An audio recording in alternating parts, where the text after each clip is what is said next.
নমস্কার সবাইকে। বলছি যে সব মায়েদের উদ্দেশ্যেই বলেছি আর এবং বাচ্চাদের উদ্দেশ্যে।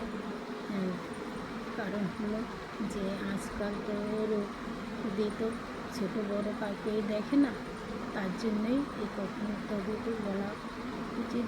তার জন্য আমি বলছি যে সব বাচ্চারা সুস্থ থাকুক এবং সব মায়েরা বাচ্চাদের দিকে একটু খেয়াল রাখুক।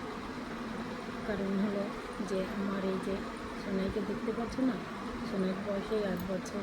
এটুকু মানুষের যে এখনই লিভারে ফ্যাট জমে গেছে। অনেক দিন মানে পেটে ব্যথা বলছে, বুকে ব্যথা।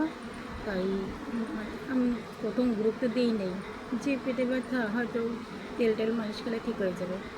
তারপরে আস্তে আস্তে দেখি ব্যথাটা অন্যরকম হচ্ছে, তার জন্য ডাক্তার দেখিয়েছি। ডাক্তার দেখানোর সঙ্গে সঙ্গে মানে টেস্ট দিয়েছে, অনেকগুলো টেস্ট করাইছি। টেস্ট করানোর পর 1 সপ্তাহ ওষুধ দিয়েছে, সেতে কোনো সমস্যা ছিল না। তারপরে আলট্রাসাউন্ড করতে দিয়েছিল একটা, তাই আলট্রাসাউন্ড করেছি।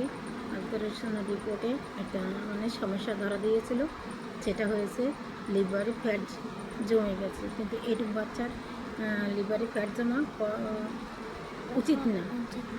এটুকু বাচ্চার এখনই পেট জমা উচিত না। 30-40 বছরদের লোকদের, বয়স্কদের, তাদেরই হয় এই ফ্যাটটা। কিন্তু এইটুকু বাচ্চার কারণের জন্যই আমি উদ্দেশ্যে এই ভিডিওটা তৈরি করছি। কেননা এখন তো রোগীরা মানে ছোটো বড়ো দেখে আসে না, তার জন্য সাবধান করার জন্য সব মায়েদের উদ্দেশ্যে এবং বাচ্চাদের উদ্দেশ্যেই বলছি, তোমাদের সব বাচ্চাদের মানে দিকে একটু খেয়াল রাখবে। তারপরে অনেক ধরনের এই মানুষের এখন খাওয়ার বন্ধ, প্রায় 3 মাস পর্যন্ত খেতে পারবে না কিচ্ছু। ফাস্টফুড যাতে কোনো খাবার খেতেই পারবে না। তারপর খাওয়ানোর জন্য বড় লিস্ট করে দিয়েছে, সেই অনুসারে এখন ওকে খাওয়ানো হচ্ছে। তাই এখন একটু সুস্থ আছে। তারপরে অনেক টেস্ট করাইছি, টেস্টটা দেখাই দিই। এই যে টেস্ট, অনেক টেস্টটা দেখে নাও। এই যে অনেকগুলো টেস্ট, এই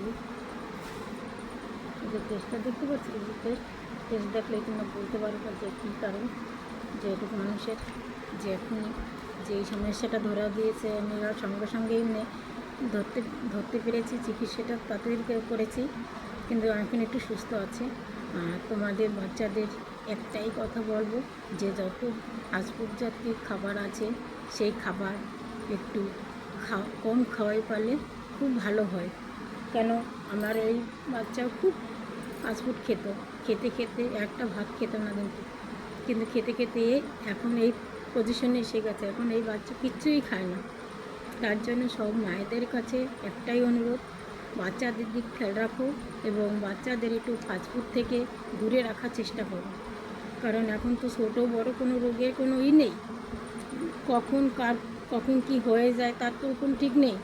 তো এটুকু মানুষের কিন্তু এই রোগটা হওয়ার কথাই না, কিন্তু হয়েছে। এখন কোনো নেই, গ্যারান্টি নেই ছোটো বড়ো কোনো।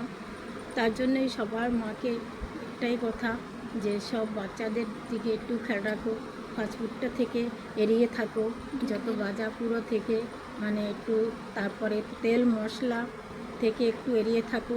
বাচ্চাদেরই ভালো এবং মায়েদেরও খুব ভালো লাগবে। আমারও খুব কষ্ট হয়েছিল ওর যখন খুব ব্যথা হতো, তারপর এখন আমার একটু ভালো লাগে, ভালো আছি মোটামুটি। তোমাদের আশীর্বাদে তোমরা এই ভিডিওটা একটু বেশি দেখো, সবাইকে একটু শেয়ার করো।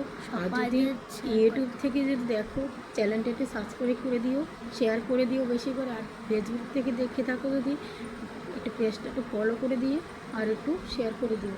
কারণ সব বাচ্চাদের উদ্দেশ্যে তো, সব বাচ্চারাই ভালো থাকুক এটাই আমি কামনা করি।